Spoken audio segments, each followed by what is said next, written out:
It is what time? I don't know. I don't know the time.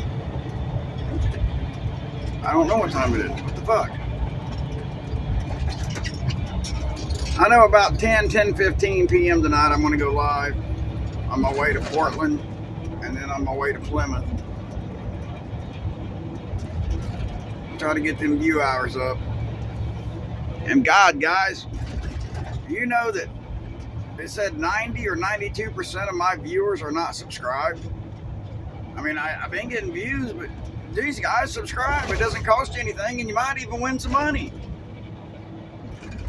My baby daughter working down there right now, downtown, works in that big tall office building. Proud of my baby Lacey, proud of my baby Holly, proud of my baby Mandy, proud of my baby Megan, proud of my baby Misty, proud of my son Cody, all my baby girls. Proud of my everything.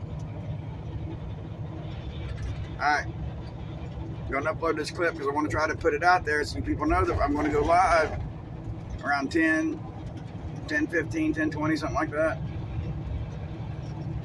Just keep an eye out for it, guys. And I do giveaways, even though I'm not monetized. I gave away over $500 so far. So I don't know why people don't sign up, subscribe. I go through my subscribers list and pluck a subscriber out and send them money. You never know, it might be you. Peace.